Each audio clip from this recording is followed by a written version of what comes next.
Level Up Labs is an AI consultancy that helps enterprises scale their AI footprint, and may I add the word to that, successfully, given what I said earlier. They also do implementation and they do training. Now, if you're in the consultant business, saying something is helpful. Showing that you know how to build it is more powerful, and the ability to then train people to do it is most powerful of all. And that's what Level Up does. Now, I'm going to ask your indulgence because the details of Aishwarya's background are numerous and I can't remember them all, and they're kind of interesting. First of all, she studied as an undergraduate at IIT and did internships at Amazon and Microsoft before she went as a full-time employee to Amazon, after which she founded Level Up. Now, this is where it gets interesting. She has a fascinating academic background. She has taught or done research at, get this, the Norwegian University of Science and Technology, Varsågod, tusen tack for joining us today. The University of Michigan, MIT, no slouch, but my favorite, she was a tutor and lecturer at Oxford, and I have to tell you, one of my great dreams in life was to be a tutor and lecturer in Oxford, so I am very jealous, my dear. Talk about worldview and world traveler.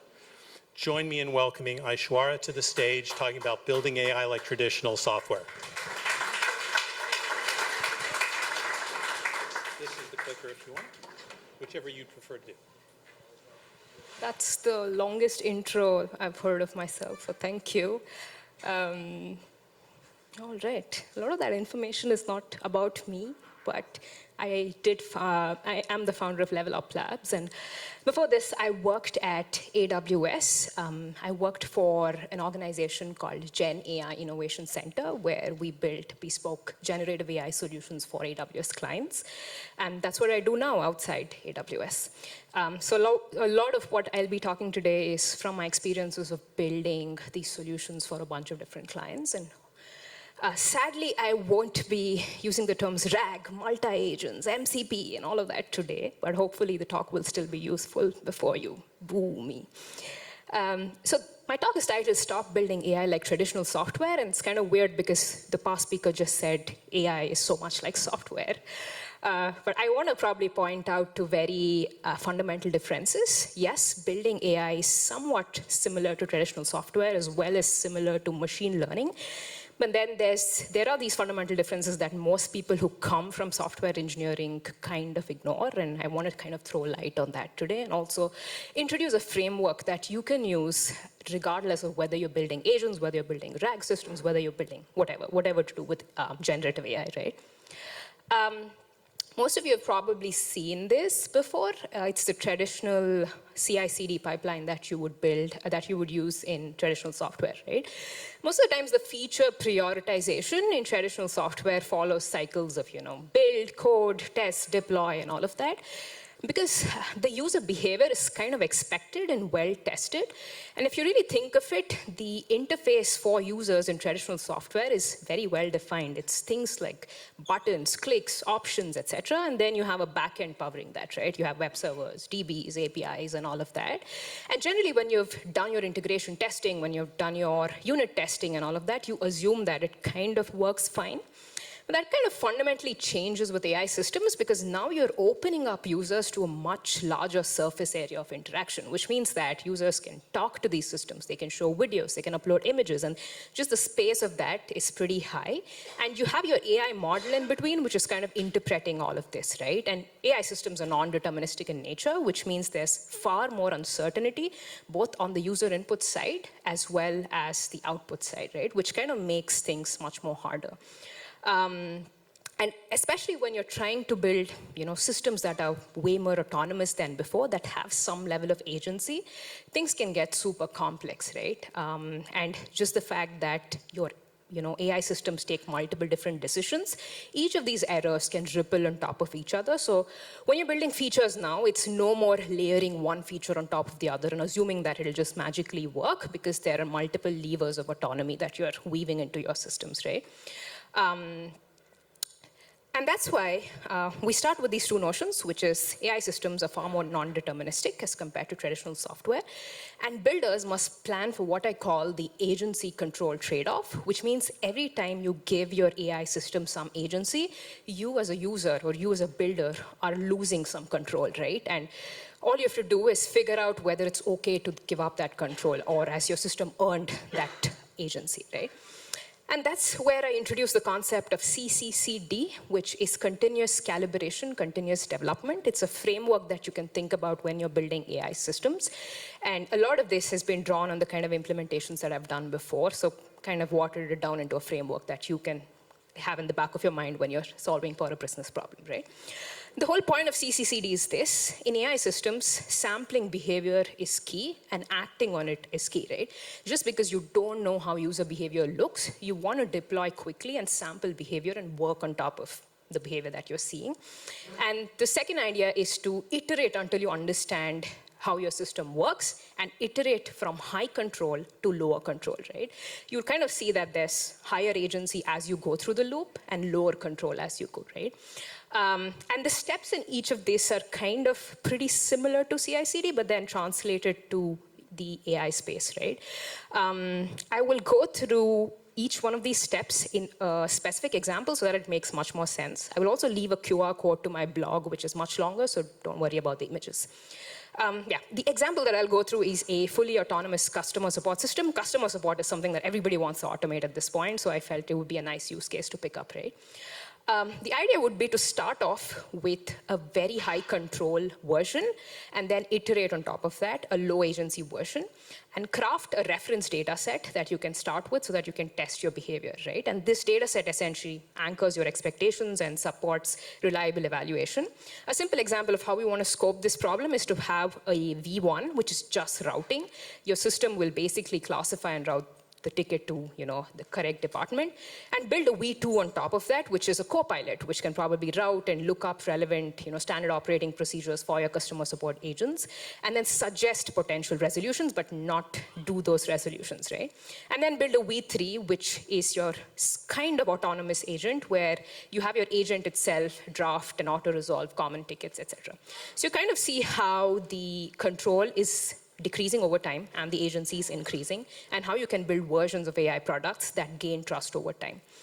The second step of the CCCD pipeline is to set up your application.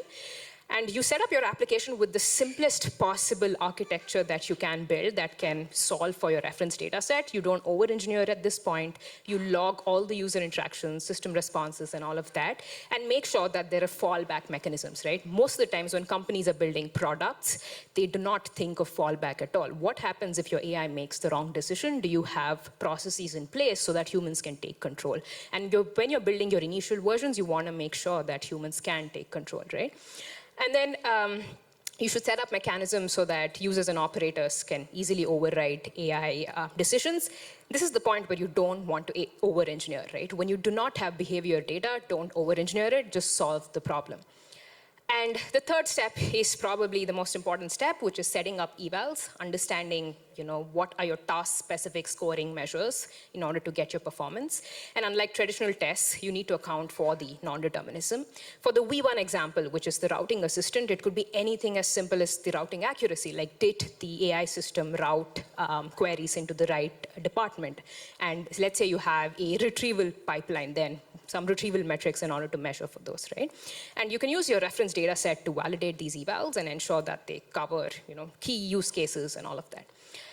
This is an example of how you could set up a very simple eval in order to determine if your routing system is performing fine. And then there's the fun part that everybody loves, which is deployment. But remember that there's so much work that goes in even before you deploy, and so much work that goes after. And after is when the calibration part gets started, which is you use the logs that you get from your deployment, and you assess performance based on the evals that you set up.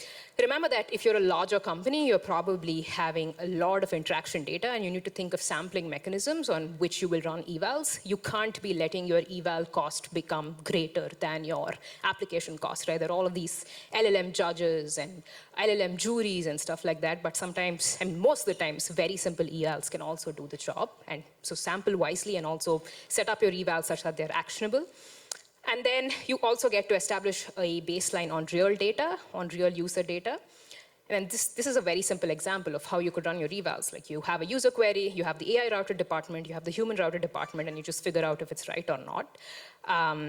You don't even have to specifically label this data because you have information on whether the human agent rerouted this query or not, right? And then finally, you understand the error patterns. You manually review where your metrics are the weakest, because that's where your signal is the strongest.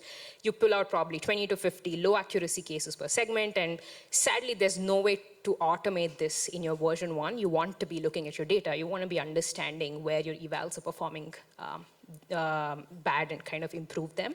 And you can document repeat failure patterns in a simple table and then start to identify what changes you should be making, right? You could have something like this, right, where I'll take a simple example, which is, let's say, password reset issues were routed to the account team instead of the tech support team. And you figure out this is happening because in 5 of your use cases, the system is probably latching on to the word account, and that's why it's doing that wrong routing. And the potential fix is probably just making a prompt change, et cetera, right? And fixes can be anywhere from changing your prompt to changing your model to changing your rack system, et cetera. But a lot of this should still depend on, the problem you're solving. The evals should drive it. So this is where you over-engineer, not when you're building without behavior data, right? There are a few other examples that I have put down here. And finally, you apply these fixes. You turn patterns into changes, into prompt edits, into better retrieval mechanisms, et cetera. And this is where you evolve your architecture, but this time you're doing it with data, not with guesswork, right? And then you rerun your evals at each stage. Sometimes folks also figure out that your evals are not great, like you've not set up the right evals, but your first piece of live interaction data kind of gives you all of those inputs, right? So you go through these loops multiple times, and when you're going through the loop, you slowly increase agency, and each of the time you're kind of fixing the errors and trying to make sure that errors are not cascading on top of each other. And that's what helps you build a data flywheel, which is very common when you're building enterprise systems. Remember that enterprise AI systems are almost like a living thing. You have to keep working on them. You have to keep iterating on them. You have to keep seeing the data distribution that you're getting. This is a small example of what you learn at each stage and what you can, how can you use this for the next part of your pipeline, right? For instance, in the V1 phase, you learn what kind of information is needed for routing. You're probably learning about context engineering that goes into your V1. In your V2, you're probably understanding that some documents kind of look off. There's conflicting information. I should probably be cleaning my SOPs and all of that. In V3, you're probably understanding that there's some departments where fully autonomous agents might not work and things like that, right? So you're kind of building the autonomy or agency over time. That brings me to the end, and also a bit of a rant that most people are talking about RAG, agents, MCP, and all of these fancy tools. But remember, for production AI systems, there's a lot more thought required before deployment, before employing these tools. And if you go to real practitioners, most of the times they're talking about things like evaluation metrics, iteration, calibration, flywheels, and all of that. So look at AI systems with that lens instead of just which tool should I be applying. I have to be a dictator on this. Ooh, there's 5 minutes left. 5 minutes left. Wow, I rushed it. So this is a longer article on Lenny's newsletter. It was featured maybe 10 days ago, and it went viral. I did rush it because I thought I had 10 minutes, and it looks like there's 5 minutes left, so happy to take any questions.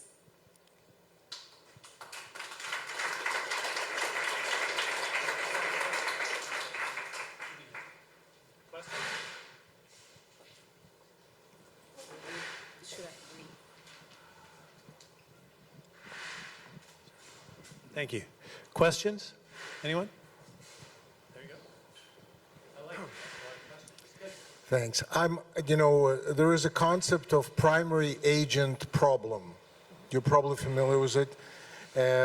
How primary agent problem is addressed in agentic AI, right? Just like in primary agent, how do I know that people working for me are doing what they're supposed to do, right? Usually the solution are incentives, monitoring, and contracts. That's in a HR world. How with AI agents, we put incentives so we know the AI agent is incentivized to do what it's supposed to do? I think that's where your calibration and evals kind of come into place. Like, how would you evaluate a human agent that's doing this work? Are there a bunch of metrics that you would use to evaluate them? Translate that into evals, which could be based on code or which could be based on keyword matches and all of that. I don't know if that's getting at the right answer. That's monitoring. So I would put that in monitoring. Incentives. Is there a way to build in incentives for an AI agent to do the right thing? In an example before that Alex gave, he tried to access his drive without, how do you build incentive for the agents not to try to access my drive? Or try to escape, like we've seen examples like that, break out of the sandbox. So giving incentives live and allowing your agents to pick up that feedback, that's something that's still very early because that's probably in the direction of reinforcement learning. Remember that agents are backed by AI models that are stateless, which means that if you pass information in a first turn, the second term the agent doesn't remember everything. So every time you're giving them additional context, the only way to do this now is to do something offline, which is if there was a failure mode, you kind of go back and improve your agent, you change your prompt, you bring back new mechanisms, etc. But there's unfortunately no way to do it live unless you... Prompting. You are here prompting. If I tell the agents don't access my drive, it will not access my drive, right? Prompting is one mechanism, but there are tighter ways you could do it. You could have a guardrail in place, which first checks for permissions and then allows your agent to access particular databases. There's rule-based access controls that you can get into the picture. There are multiple different ways you can do it, and prompting would be the last resort, right? Like, you want to be able to do it in much more deterministic ways if you can. Hi, Aishwarya. Thanks for walking through the CCCD flow. So one thing that comes up a lot in our line of work is, okay, we have the evaluation metrics, and we have deliberately gone through the productionization of one agent. And then what everyone wants to know is, okay, we have these other use cases. How do we scale this up to have multiple agents? So how do you think of CCCD for several, let's say, related agents, parallelizing the work or minimizing some of the parts of the work? So when you say multiple agents, do you refer to agents that might interact with each other or just? At some point. I see. I would, as a practitioner, I would always start with a single agent and build for some form of interoperability. Multi-agents are always a pain to get right. There's so much of context management, there's so much of state management and all of that happens. So I would say build these agents in isolation, let them work and get their job done right, and then you can bring in the interaction and all of those things. Yeah. So we had one successful agent, and then now the question is, okay, do we have to go through this entire process of evaluation and everything for every single agent? Yes. Right? So, yeah. Yes, because agents are very vertical in the sense that once you've tested them for a distribution of data, that does not hold well across different distributions of data. So you need to be doing that all over again. But this time you kind of know some gotchas. You have some data from what worked, what didn't. So maybe you get a head start, but you still need to do the process.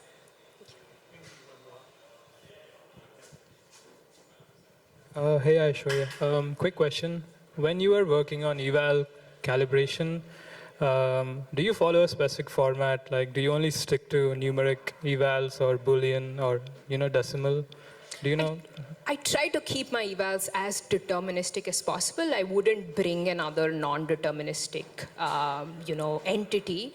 For instance, a lot of the times, keyword matching or semantic similarity or code-based evals always get the job done. And for instance, the routing, that example that I came up with, it's just a binary eval, right? Yes or no.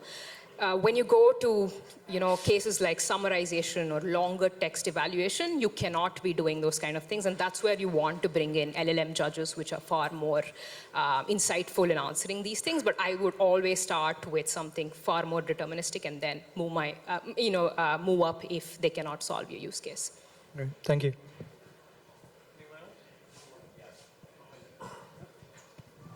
Hi, thanks for the talk.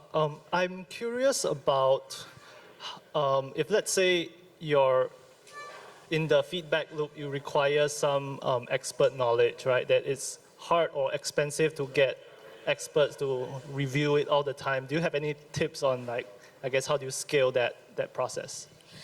So one way to scale SME annotations is to sample from their annotations and kind of increase the data, augment the data. Let's say you don't even want to have your SMEs annotate the data. One route to take is the LLM judge, right? Can your LLM judge reciprocate what SMEs are doing? That's one way to scale it. But again, I would be a little wary going that route, because building your LLM judge itself is a CCCD pipeline in itself, because you have to calibrate and make sure that it's looking at the right metrics that you want to be looking at. But let's say that you want to do it, you want to increase it at scale. I have seen companies use LLM judges and also go as far as fine-tuning LLMs for just evaluation. So that's one way you could scale it. Very good. Thank you, Aishwarya. Thank you so much.